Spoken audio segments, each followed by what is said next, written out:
When you watch Formula One, you see cars, you see overtakes, podiums, champagne, but what you don't see is the 400 trucks moving in the dark to make that race possible.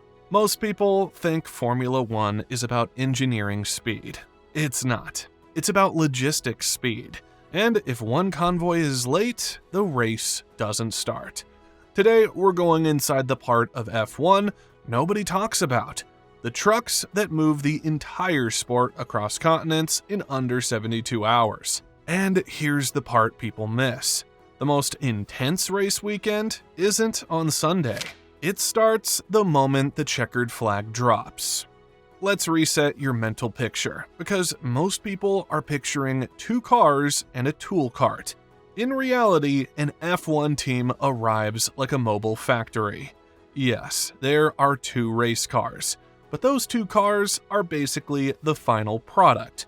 What actually travels is everything required to build, service, diagnose, and rebuild those cars under race weekend deadlines. They're unloading a mobile factory.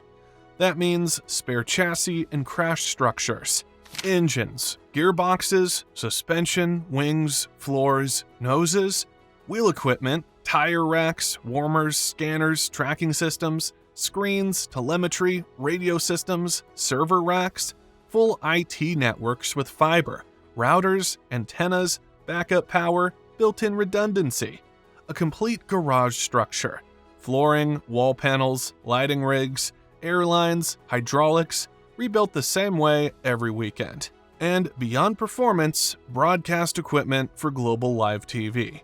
Hospitality motorhomes, often 3 stories high with offices, kitchens, dining areas. Full catering setups feeding hundreds on a tight schedule. Now zoom out. Multiply that by 10 teams. Add F1's own freight. Add DHL's operational kit. Add paddock infrastructure. In total, you're looking at roughly 200 tons of equipment per race weekend, moving through the system. Across 10 teams. That's 2,000 plus tons of freight constantly in rotation. Not once a year, not once a month. Every single weekend the season is moving. And here's where trucking takes center stage. During the European season, nearly everything moves by road because it's the only mode that can handle the combination of volume, speed, flexibility, and last-minute changes. So you'll see convoys where teams run dozens of articulated trucks, and across the paddock, in peak weeks, hundreds of trucks are on the move. Up to 400 trucks crisscrossing Europe when the calendar gets tight.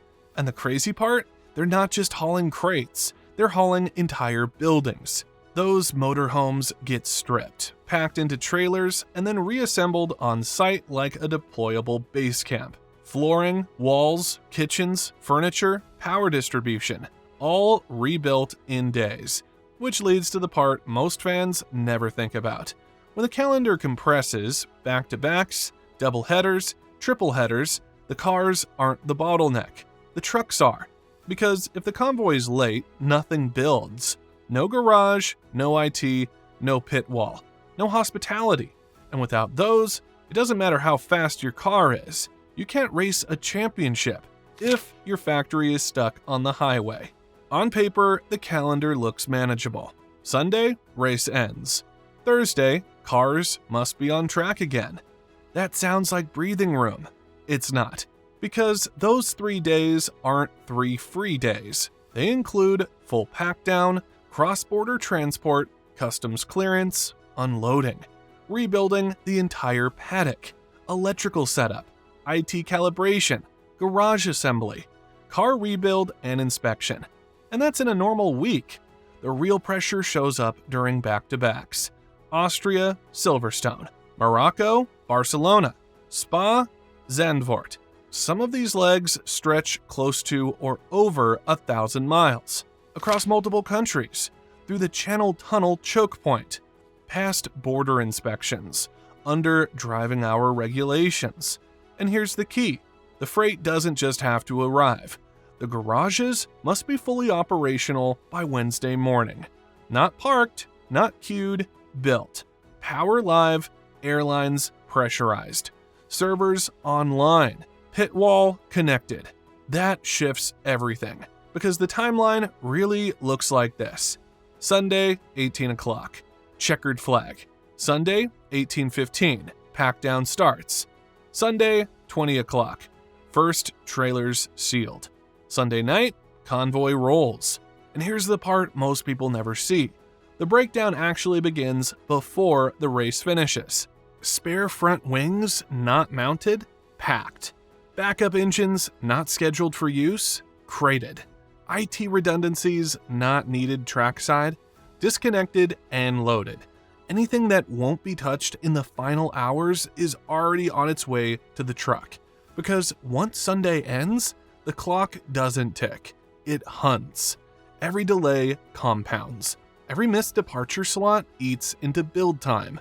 And when races are separated by only days, the trucks become the schedule. Now picture the movement. Dozens of articulated tractor trailers per team.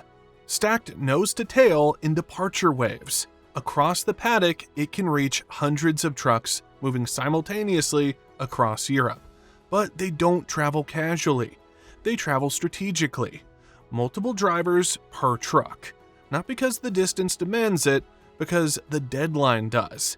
With rotating driver shifts, the trucks barely stop. Fuel, swap, move. Some convoys run nearly continuous, except for mandatory checks. And the most intense European transfer in recent memory? Austria to the UK. Nearly 1,000 miles. Mountain terrain leaving Spielberg. Autobahn runs. Channel tunnel slot timing. Miss it and you lose hours. Then UK motorway traffic. All inside a back-to-back schedule. Now add this layer. If one truck breaks down, it's not just one trailer late. It could be the garage flooring, the electrical backbone, the pit wall racks, the hospitality structure core. One mechanical issue can ripple across an entire team's setup, which is why teams rarely send everything in one wave. They stagger departures. Critical freight leaves first. Secondary freight leaves later. Some trucks depart hours apart, even using different border timings to hedge against disruption. This isn't a casual convoy. This is layered redundancy. Contingency planning on wheels. Because in Formula 1, the race isn't just car versus car. It's convoy versus clock. And the clock never blinks. Now let's escalate. Europe is the easy part. Flyaway races, Bahrain to China, Singapore to Austin, Vegas to Qatar. Here's how it works. Trucks handle factory, airport. Airport, circuit. But what they carry changes. Priority pallets, garage walls, electrical backbones, network cores are driven first. Because with those, nothing builds. In Bahrain, after the race ends, within 6 to 8 hours, every air freight pallet is on trucks heading to the airport. 6 Boeing 747 cargo planes load overnight. By Monday morning, they're airborne. But here's what most fans never realize. Those planes are useless without the trucks waiting at the other side. When they land in Shanghai, it's the trucking crews that stage everything. And no team is allowed to unload until every team's freight arrives. Why? Fairness, safety, control. Which means if one convoy is delayed, everyone waits. If you want to test a trucker's patience, send them to Monaco. Narrow streets, urban density, tourist congestion. Hundreds of trucks must wait outside city limits. They're called in one by one. One in, one out. No convoy entry, and after the race, crowds flood the streets. Pack down becomes chaos control. It's one of the most complex urban freight operations in global sport, and yet it happens every year, without fail. In 2022, heading into the Australian Grand Prix, something slipped. Sea freight, the bulk kits that leapfrog around the world, was delayed in transit. Container congestion, shipping backlog, timing collapse. 3 teams suddenly faced a scenario no one wants to even say out loud. Their equipment might not arrive in time to build their garages. And this wasn't decorative freight. This was structural freight. Garage framework, wall panels, hospitality cores, infrastructure pieces that everything else depends on. Without those, you don't run light. You don't run at all. So DHL escalated. Emergency air freighters were deployed. 3 dedicated cargo aircraft. Around 150 tons of freight lifted out of the bottleneck. Roughly 100 logistics staff working around the clock. Air freight that normally moves by sea, because it's cheaper and more sustainable, was suddenly airborne at enormous cost. But here's the part most fans never understand. Even if the planes land on time, if the trucks aren't staged and ready at the destination airport, none of it matters. Because the plane doesn't deliver to the paddock, the truck does. When those aircraft touched down in Australia, it was road crews who cleared customs, sequenced pallet departures, escorted cargo to the circuit, timed arrivals to avoid congestion. Trucking wasn't the middle step. It was the recovery mechanism, the glue between crisis and continuity. And that incident exposed something important. Formula One isn't fragile because of racing. It's fragile because of timing. And timing lives on the road. Now, here's the evolution. Formula One has committed to reaching net zero carbon by 2030. That sounds like an aviation problem. It's not. It's a trucking problem. Because during the European season, road freight is the dominant mode of transport. Hundreds of trucks, thousands of kilometers, every single race. So, what changed? Across Europe, fleets began switching to HVO 100 biofuel, a second-generation renewable diesel alternative. Biofuel-powered articulated units reducing life cycle emissions dramatically. Optimized convoy routing to reduce idle time and unnecessary mileage. AI-based route forecasting to avoid weather, congestion, and border slowdowns. Real-time GPS fuel monitoring to analyze driver behavior and consumption patterns. Because when 400 trucks are moving in a single race week, an extra 10 kilometers per truck isn't 10 kilometers, it's 4,000. An extra liter per 100 kilometers isn't small. It's multiplied across an entire fleet. This isn't PR, it's arithmetic. Scale turns small inefficiencies into massive carbon costs. And the same is true in reverse. When you optimize convoy flow, reducing idling at circuits, sequence departures better, and eliminate wasted routing, you're not saving a little fuel. You're saving millions of liters across a season, which means sustainability in F1 doesn't start in the wind tunnel. It starts on the highway. Here's the change. Formula One isn't the pinnacle of motorsport. It's the pinnacle of synchronized trucking under time pressure. Speed, volume, customs, sustainability, risk hedging, convoy strategy. It's logistics warfare, disguised as sport. And here's the part people miss.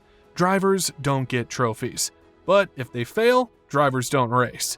So next time you watch a Grand Prix and the lights go out, remember this. The race was won on the highway days earlier. Because without 400 trucks moving flawlessly, there is no Formula One. And the scariest part, the calendar keeps expanding. More races, more flyaways, more back-to-backs. Which means the real race, convoy versus clock, is only getting tighter. And that raises a bigger question. What happens when the calendar grows faster than the trucks can handle?